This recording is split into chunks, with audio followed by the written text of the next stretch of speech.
This week in Louisiana agriculture. Louisiana poultry growers face tough regulations from the EPA. I'm Kristen and I'll tell you why coming up. Will Louisiana's cotton industry survive another down year? I'm AJ Sabine in central Louisiana. I'll have some insight just ahead. What could get rice farmers out of here and into here? I'm Avery Davidson with that story ahead. Hello everyone, I'm Michael Dana. Thanks so much for joining us. Chances are when you think of the Environmental Protection Agency, you likely associate the agency with big business and manufacturing, not farming. But the state's top animal industry is at odds with the environmental group. Just like Louisiana's oil and gas industry, poultry producers face strict regulations from the EPA which affect how they grow their chickens. This week in Louisiana Agriculture's Kristen now shows us what poultry growers can do to avoid a federal citation and a steep fine. Growing chickens is a lot like growing a row crop. Feed it, water it, and watch it grow. But unlike plants, chickens produce waste, and that waste is called litter.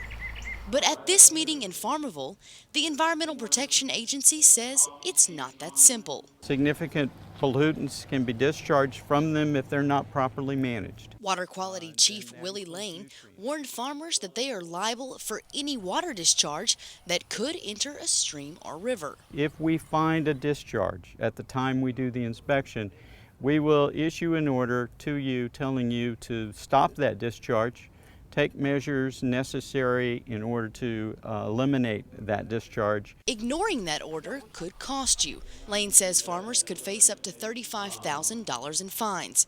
Uncovered litter, standing water, and even dust could be considered environmental pollutants. But poultry farmer Ronald Richardson says dust and litter go hand in hand with growing chickens. It's dust. You get a rain, the dust is gone.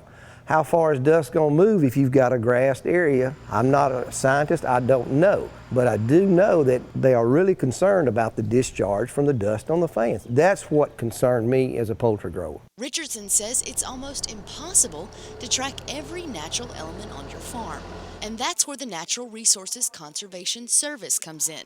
Louisiana conservationist Sarah Haymaker says the NRCS can offer advice and financial assistance to help farmers take control of their farm waste. The very best case scenario is that these producers will come to NRCS long before EPA ever comes on their farm. When they do that, we can do a complete resource management plan on their entire operation, including that very valuable nutrient management plan. That's a component of their overall whole farm conservation plan. When they have that in their hand from the very get-go, the chances and likelihood of an EPA inspection or of an EPA inspection going a little badly are significantly less when they've been proactive. Haymaker says working with your local NRCS will ease the anxiety of an EPA inspection. EPA, because they're regulatory, it just instills a little bit of fear, but it's unnecessary in most cases. And so using your state and local conservation groups, they can bridge that gap. And working with the NRCS will always be cheaper than an EPA fine. In Farmerville, I'm Kristen for This Week in Louisiana Agriculture. The Natural Resources Conservation Service says it is offering a $350 incentive to farmers who complete and update their nutrition management plan before they run into problems with either the State Department of Environmental Quality or the EPA. To find out more about how your local NRCS office can help you, you can visit our website at twilatv.org.